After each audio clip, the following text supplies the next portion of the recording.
नागपूर शहर सायबर पोलिसांनी हुडकेश्वर पोलीस ठाण्याच्या हद्दीत मोठी कारवाई करत नागरिकांची बँक खाती खरेदी करून सायबर फसवणुकीसाठी पुढे नेणाऱ्या टोळीचा पर्दाफाश केला। छाप्यात तब्बल 207 ATM card, 45 SIM card, 51 passbook, chequebook तसेच विविध बँकांचे पीओएस आणि स्पाइन मशीन जप्त करण्यात आले आहे। तर आरोपी ग्रामीण व शहरी भागातील नागरिकांना पैसे आमिष दाखवून त्यांची खाती, डेबिट कार्ड आणि सिम कार्ड घेत असल्याचे तपासात समोर आले। या प्रकरणात 3 आरोपी ताब्यात असून पुढील आरोपींचा शोध सुरू आहे। सायबर पोलिसांनी 4 तपास पथके तयार केली असून बॅकवर्ड आणि फॉरवर्ड लिंकचा तपास सुरू आहे। सायबर पोलीस स्टेशन नागपूर शहर कडून जे एक कारवाई करण्यात आलेली आहे, ज्याच्यामध्ये काही लोक हे म्यूल अकाउंट्स जे आहेत लोकांच्याकडून पासबुक्स, एटीएम कार्ड, त्यांचे सिम कार्ड असे घेऊन त्यांच्याकडे जमा करत आहेत आणि ते सायबर फ्रॉड करण्यासाठी इतर जे आहे पुढच्या लेअरला विकत आहेत अशी माहिती आपल्याला मिळाली होती सायबर क्राईमच्या टीमला। त्या आधारावर त्यांनी हुडकेश्वर पोलीस स्टेशनच्या हद्दीत एका घरात जे आहे छापा टाकला। रितसर कारवाई केल्यानंतर गुन्हा दाखल करण्यात आलेला आहे याच्यात चीटिंग आणि इतर सेक्शन्सच्या खाली। आणि याच्यामध्ये असं निष्पन्न झालेलं आहे की हे जे याच्यातले आरोपी आहेत हे आरोपी यांनी वेगवेगळ्या नागरिकांकडून विशेषतः ग्रामीण भागातील आणि काही शहरी भागातील सुद्धा यांचे अकाउंट्स हे पैसे देऊन विकत घेतलेले आहेत।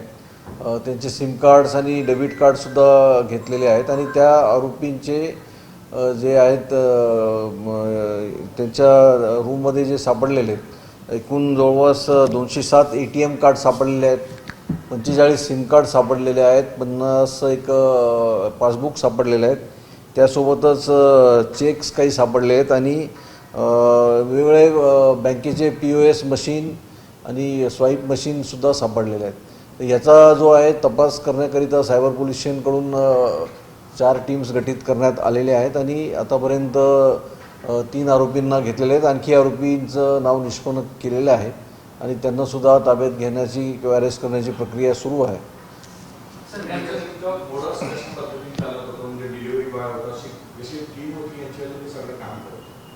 नाही, याच्यामध्ये हे जे आहेत तिथे राहत होते, वेगळं काम करण्याच्या नावाखाली राहत होते, हे ॲक्च्युली नागपूर शहराबाहेरील काही लोक आहेत त्याच्यात, ग्रामीण भागातले किंवा भंडारा आणि तालुक्यातले। हे तिथे खोली भाड्याने घेऊन राहत होते आणि वेगळं काम करतात, डेली वेजेस काम करतात असं तिथे संबंधित जे आहे ज्यांनी घरमालक आहेत त्यांना सांगितलं होतं। पण ॲक्च्युली हे अशा प्रकारचे जे आहेत अकाउंट्स जमा करण्यासाठी बाहेर लोकांना आमिष दाखवायचे आणि त्यांच्याकडे पैसे देऊन किंवा वेगळं आमिष दाखवून त्यांचे अकाउंट्स त्यांच्या ताब्यात घ्यायचे आणि हे पुढेसुद्धा जे चिटिंग करणारे किंवा फ्रॉड करणारे लोक आहेत त्यांना जे आहेत पास करत होते अशी माहिती मिळालेली आहे।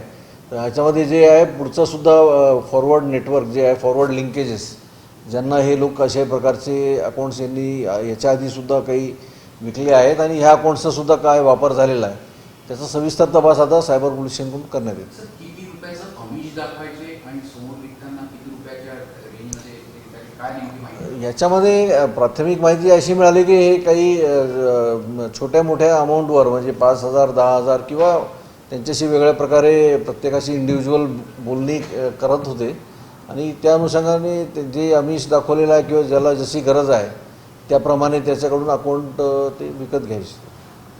सगळ्यात महत्त्वाचं हे जेव्हा पुढच्याला ते अकाउंट ट्रान्सफर करायचं तर ते रॅकेटसुद्धा मोठ्या स्वरूपात असू शकते आणि तिथे मोठे ट्रान्झॅक्शन होऊ शकतात, किंवा फसवणुकीची नाही तर इतर काही कारवायांकरता सुद्धा त्याचा वापर होऊ शकतो, त्या दृष्टीने तपास। याच्यामध्ये वेगवेगळ्या कुठल्या कारणासाठी वापरण्यात आलेले आहेत आणि भविष्यात पण पुढे वापरणार होते याची माहिती घेण्याचं काम सुरू आहे।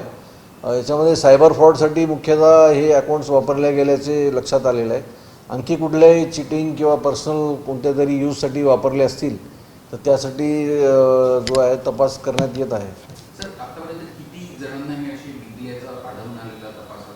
म्हणजे काही लोकांचे नाव आमच्याकडे निष्पन्न झालेले आहेत, वेगवेगळ्या राज्यात यांनी विकलेले आहेत किंवा त्यांचे हँडओव्हर केलेले आहेत आणि त्यांच्यासोबत त्यांचं काही ट्रान्झॅक्शन झालेलं आहे। तर तो सगळं जो आहे ट्रायल, मनी ट्रायल आणि तपासाचा ट्रायल आमचं बॅकवर्ड लिंक आणि फॉरवर्ड लिंक दोन्ही बाजूनी तपास करत आहोत। म्हणजे याची व्याप्ती संपूर्ण देशात अनेक ठिकाणी असू शकते, नागपूर याचं केंद्र ठरवून. निश्चितच अशा प्रकारचे अकाउंट्स घेणारे वेगवेगळ्या ठिकाणी आहेत आणि त्याचे जे वेगवेगळे चॅनल्स असतात, डार्क वेब असेल किंवा कुठल्याही प्रकारचे आहेत, टेलिग्राम चॅनल आहे, असे अनेक साईट्समधून हे संपर्क साधतात आणि असे लोकांना आमिष दाखवून त्यांचे अकाउंट्स घेतात.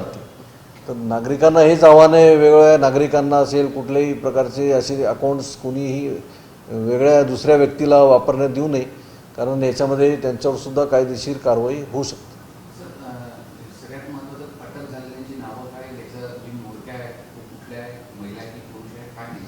अटक झालेल्यापैकी 4 जण पुरुष आहेत, 1 महिला आहे. त्यांना आता एक महिला आणि 2 पुरुष ताब्यात घेण्यात आलेले. ते सध्या न्यायालयीन प्रकरण सुरू आहे त्याचं. आणखी सविस्तर माहिती थोड्या वेळाने देण्यात येईल. कसं नेमकं भांडाफोड कसा झाला, सायबरने कसा भांडाफोड केला? याच्यामध्ये सायबर पोलीस स्टेशनला जी गोपनीय माहिती मिळालेली आहे आणि काही टेक्निकल माहिती मिळाली, त्याच्या आधारे ही कारवाई करण्यात आली. लोकवाहिनी मीडियासाठी विशाल बंबडवार यांची रिपोर्ट, नागपूर.